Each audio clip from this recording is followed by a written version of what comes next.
Pro Group Management, workers' comp that works for you.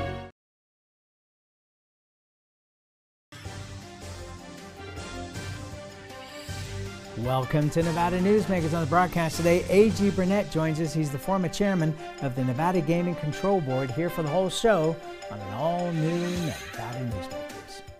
Wasteful Washington spending is killing us with inflation and sky-high prices on groceries and gas. Senator Catherine Cortez Masto voted to allow hundreds of millions of dollars of COVID relief funds to be squandered on a luxury resort in Florida, a New Jersey soccer stadium, a ski area in Iowa. Tell Senator Cortez Masto to start voting against reckless spending to stop inflation. Nevada families need cheaper gas and food, not frivolous luxuries in other states. Pro Group Management is the place where companies can find workers' comp solutions that are designed to meet their specific business requirements. As regulations evolve, Pro Group takes a proactive approach to clear the path to make sure your business stays ahead of the curve. Knowing your workers' comp program is optimized, you can focus on other important matters related to your growing business. Pro Group Management, workers' comp that works for you. Brian Culpa Photography was born in the rolling hills of Massachusetts, and now he can help you experience the stunning beauty of Nevada in a whole new way through the power of flight. Flying has always been a passion for Brian, and at Brian Culpa Photography, he can make your imagination soar. Brian has the creative mind and tools to tell your unique story. Experience the bird's eye view at brianculpaphotography.com. What do you count on? You count on your power every day. At NV Energy, we've always powered what's important to you, but we're not looking at the past. We're focused on the future. While our standards are high, our rates will remain low. And our commitment to renewables isn't just meeting standards, but leading the way. Because you can count on more than just your power. You can count on the company who brings it to you. That's our promise. You can count on it. This is Nevada Newsmakers with host Sam Shad, a no-holds-barred political forum. Now, from the Nevada Newsmakers broadcast headquarters, here is Sam Shad. And back on Nevada Newsmakers, we are always pleased to welcome back to the program A.G. Burnett. He is the former chairman of the Nevada Gaming Control Board. It is a pleasure, as always, to have you here. Likewise, as always. Thank Good you. to see you. Thank you. I wanted to bring this up because you and I have talked many times in the past, publicly and privately, about the Nevada gold standard when it comes to gaming control. And what did it mean when you saw the news that the former chair of the Gaming Control Board, Sandra Douglas Morgan, was appointed to the Raiders as president after they had gone through some serious turmoil? Yeah. Well, it meant a lot, and this is what I mean by that. First off, Sandra and I are good friends, and I think it's wonderful for her. What a career opportunity for her. And knowing her, she's going to do an amazing job. And so I think one of the important pieces of that is that organization realized that it needed a bit of an overhaul. And I think Sandra is more than capable of doing that. When you're the chairman of the Gaming Control Board, that's one of the things you have to do. You have to steer an organization of about 400 people, but you have a lot of influences all around that organization as well. So her stepping into that role, first off, again, thought it was amazing for her. And knowing her, she's going to do a great job. So when you reference the gold standard, will she carry that sort of mindset to this organization? I'm positive she will. Well, I mean, you know, it seems to me, you know, be careful what you wish for, because in hiring her for this position, she is not going to mess with her own reputation. If there's something that's a problem, she's going to shut it down. That's another thing you get used to when you run the Gaming Control Board. You are confronted with issues and problems. You need to take an apolitical stance. You need to do the right thing no matter what that is, no matter how difficult that is. And again, I can't say it enough, knowing Sandra, that's what she'll do.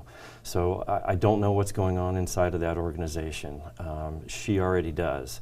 By now, I assume she'll have done a deep dive into everything, and she'll work on fixing it. No matter what the cost, no matter what that means, she'll fix it. Well, the other thing about being the head of the Gaming Control Board is that you are dealing with some of the biggest personalities, and I'm being very polite when I say that, And so the idea that anybody would have any kind of influence over her, I mean, what a signal it would be if she suddenly turned around and said, I'm out of here. Because I couldn't imagine for 1 second that if somebody put her in a position where she wasn't comfortable to be part of that gold standard, that she'd be out of there in about 2 seconds flat, and then boom, the explosion that would occur after that. Yeah, I think it would be a big explosion. It would say a lot.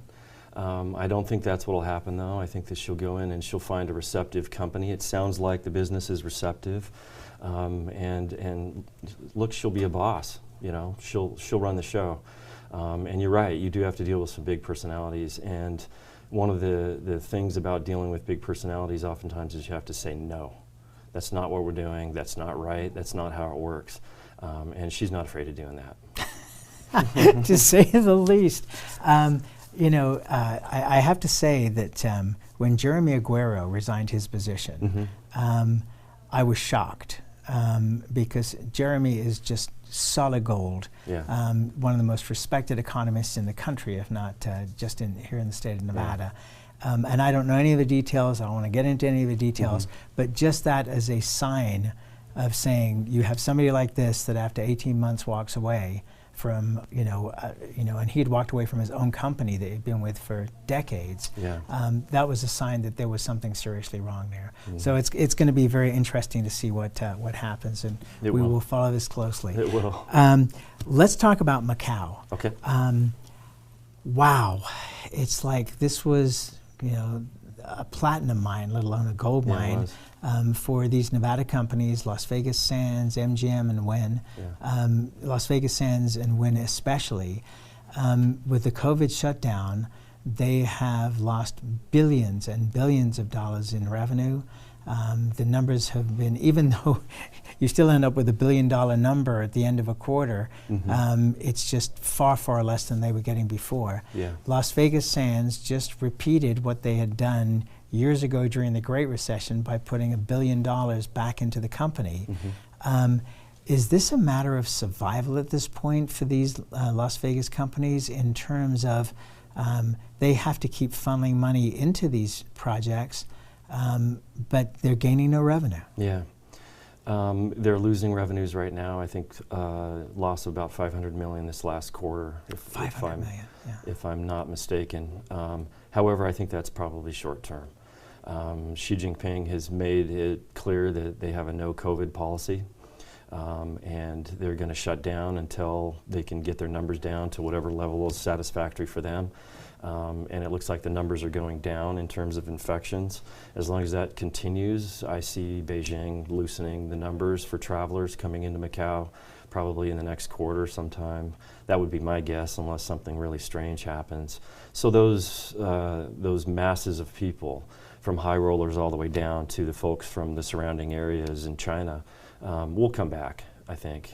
So I think it is short term. Quite frankly. It's painful for them, I know, but again, I think it's short term. We've seen the numbers in Macau go off and on over the years, periodically for various different reasons, and none as long as this in terms of a slowdown or a shutdown. I know they've opened back up recently, and they've got, 50% staffing levels right now. I think it'll start to come back for those guys. I do.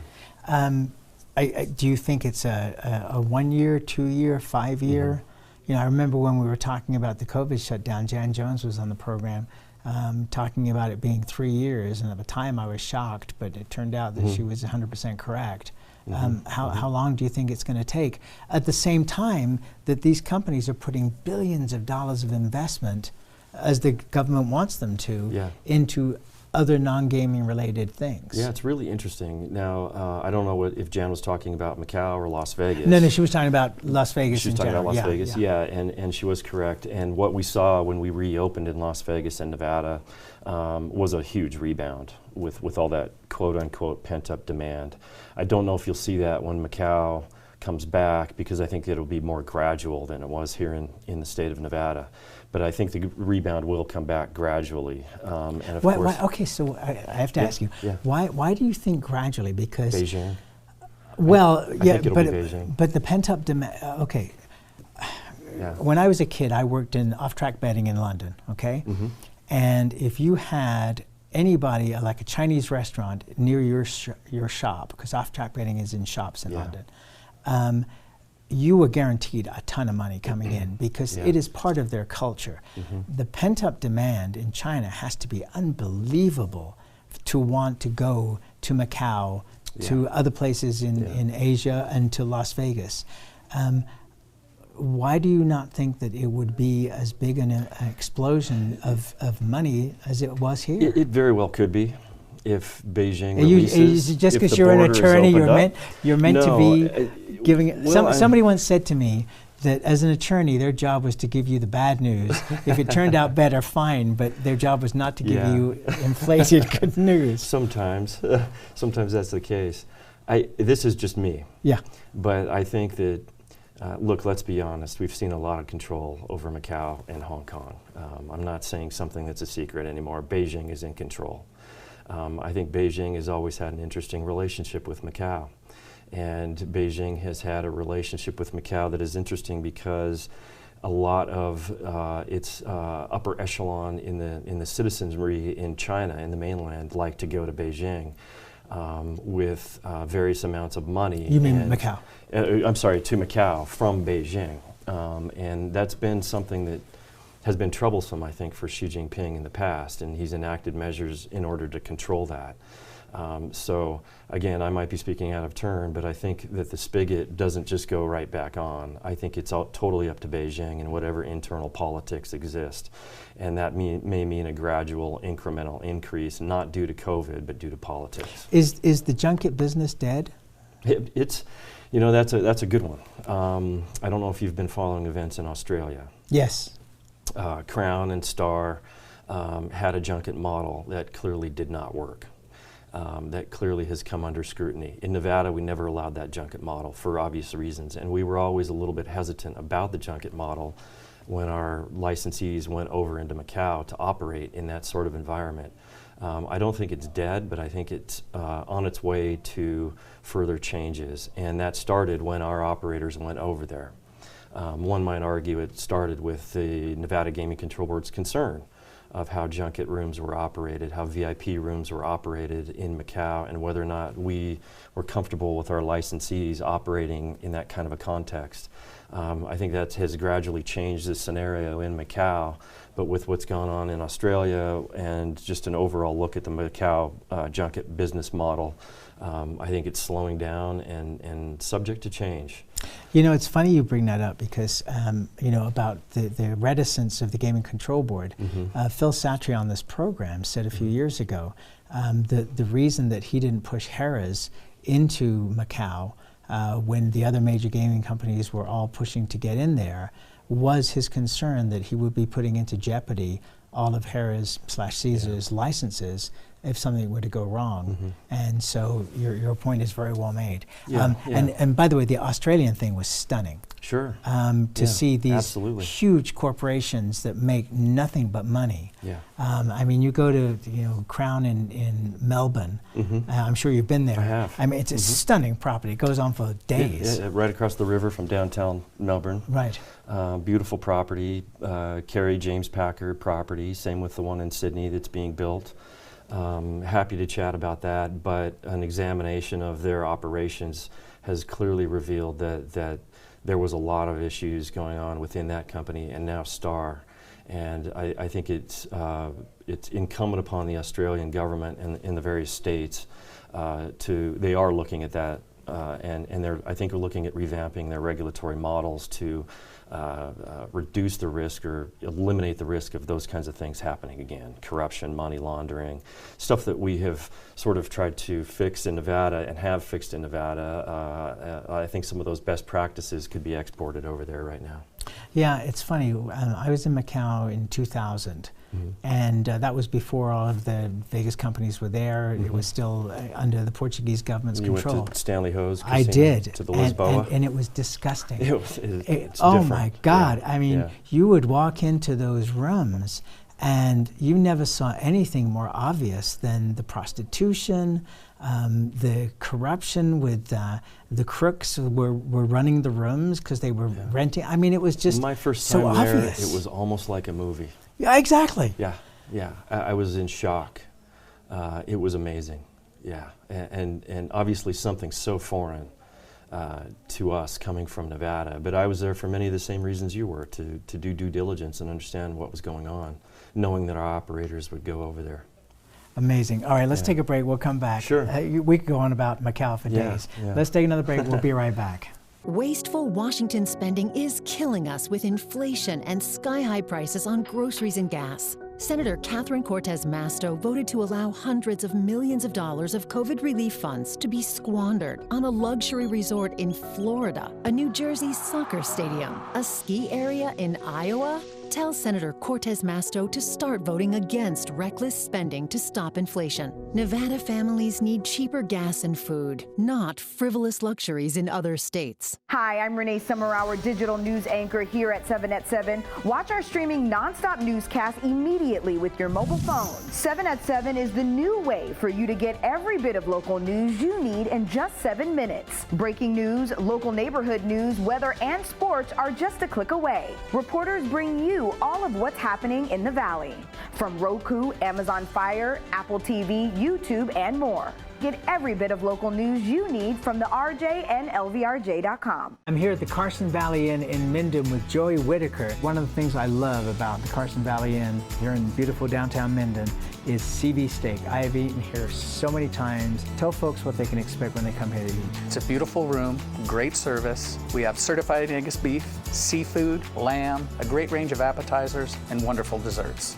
Jean-Michel's done a great job of selecting some beautiful wines for us. The customers love it, and we've got a great selection of cocktails as well. It's not a long way to get away to the Carson Valley Inn. Modern boutique Ahern Hotel and Events Center in Las Vegas. Host meetings and events on 2 floors.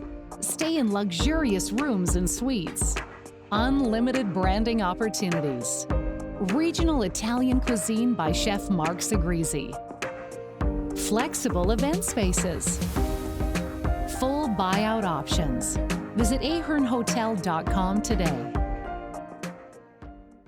For Nevada women and families, it's no joke. The Supreme Court has overturned Roe v. Wade, taking away a woman's right to an abortion. But Adam Laxalt calls that right a joke. Listen. Roe v. Wade was always a joke. Roe v. Wade was always a joke. No wonder, as Attorney General, Laxalt made it a priority to push abortion bans that let the politicians overrule women and their doctors. It's not a joke. It's our right. Women Vote is responsible for the content of this ad.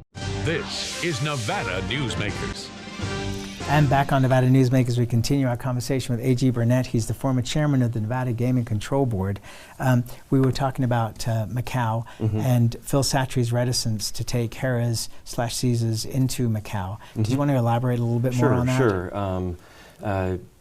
So for the viewers that may not know how the Macau model works, contrary to Nevada where you license everybody having something to do with the casino operation, in Macau, the model there grew up through Stanley Ho's Lisboa and other operators, where you have a casino operator who owns the premises, the establishment as we call it, which would be the resort hotel. But then there were also these separate operators of various casino rooms around the hotel casino, not operated by a Stanley Ho or some other operator. Those were operated by junket operators. And those junket operators' main purpose was to bring in a lot of folks from the mainland, from China.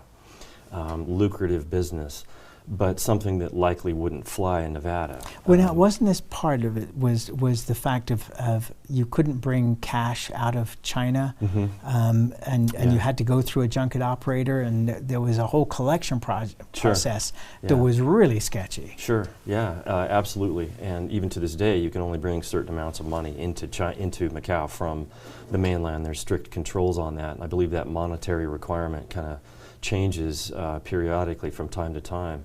But here in Nevada, that wouldn't fly. There's only one license at each gaming establishment in Nevada.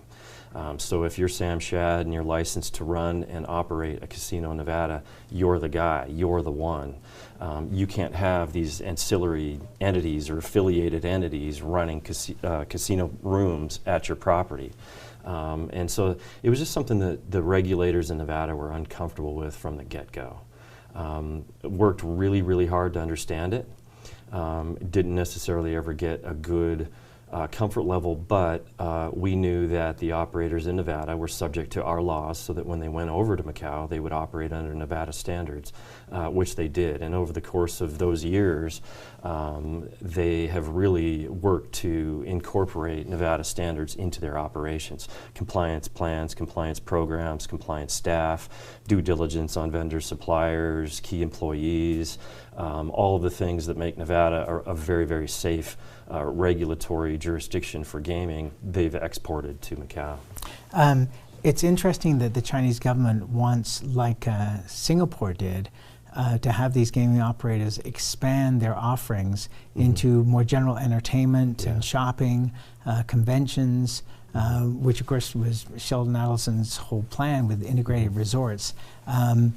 What do you think about that? Well, I think it's a wise move on their part. I think you want to diversify. Gaming, as you mentioned earlier, will always be popular in China. It's embedded in the culture. It's Chinese culture to gamble, so there's always that. But if I'm looking at it from afar, I'm thinking, why not synergize that with other areas of the business? And you can look at Las Vegas and the convention business and see how incremental convention revenue is to the gaming revenue. And you look at Asia, as we've chatted about before, all around Asia, but especially in China, business is booming, and it can only enhance the revenues to diversify there. Las Vegas Sands. To me, unbelievably sold their Las Vegas properties. There has been discussion that they may come back into Las Vegas at some point in the future, which it would also be fascinating. But they want to concentrate on other areas. They keep looking at Texas, but is it just a question of time before Texas changes and allows gaming, do you think? That's a really good question. They've certainly been trying, and it's boy, have they been trying. Yeah, and they haven't been successful to date. It just depends on politics and economy. A lot of times... Maybe more economy than politics? Maybe more economy than politics, depends. Right. Let's hold that thought. Sure. We'll be right back.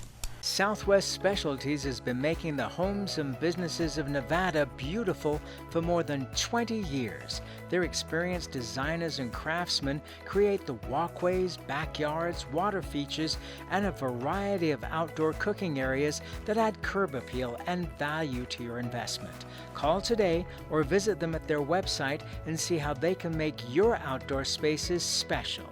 Southwest Specialties, creative, distinctive, beautiful. The Nevada Builders Alliance has been protecting the interests of the construction industry for over 50 years. Our programs save members thousands of dollars every year and allow them to provide much-needed benefits to their employees. Our industry also allows Nevada to grow. If you're thinking about a career in the construction industry, reach out. And if you haven't thought of a career in construction, what are you waiting for? We are the Nevada Builders Alliance. Ahern Rentals began as Signal Gas Station on Las Vegas Boulevard. Founder John Ahern grew the business by offering rentals. His son Don built on John's legacy, growing Ahern Rentals into the largest independently owned American rental company, with 89 locations in 30 states. Don also brought his experience and vision to equipment manufacturing with Extreme Manufacturing and Snorkel. Today, Ahern Rentals continues to bring its family values to a new generation. Learn more at ahern.com. The Do It Right guys at Nevada Heating have one mission. Your air conditioner breaks down today. We fix it today. Why sweat for days while your air is down when Nevada Heating can get the job done today and you can get cool again? For nearly 50 years, locally owned Nevada Heating has been getting the job done right. Call today at 323-5585 or see us online at nevadaheating.com. This is Nevada Newsmakers. And back on Nevada Newsmakers, we continue our conversation with A.G. Burnett. He's the former chairman of the Nevada Gaming Control Board. So Your work as Gaming Control Board Chairman has come up in the Senate race. Mm-hmm. How do you feel about that? Well, I don't like being part of politics. One of the things that you do when you are chairman of the Gaming Control Board and a member of the Gaming Control Board and working in the Gaming Control Board is stay apolitical. You don't like seeing what happened pop up in politics, but I expect it, and I'm sure it'll happen. Are you doing any endorsements in this particular race? I did some endorsements in the primary. I haven't been asked to do any endorsements on this race. And if you were asked? I'd think about it, I suppose. It depends. Again, I like staying out of politics. Well, you know, what's ironic is I feel the same way, because whenever somebody uses a clip from this program in a commercial, I get very upset about it, because I'm not in favor of anybody. The program is, bipartisan and apolitical in terms of the host's thoughts, except for where I go into the voting booth. So I get kind of irked when people utilize that sort of thing. If you had your chance to do that all over again, would you do exactly the same thing? Absolutely, 100%. What happened back then was a case of, and I've always said this, and I'm not going to be shy about it, in gaming, when there is a strong gaming regulator, you do all you can to avoid regulatory capture. Studies have been done on regulatory capture.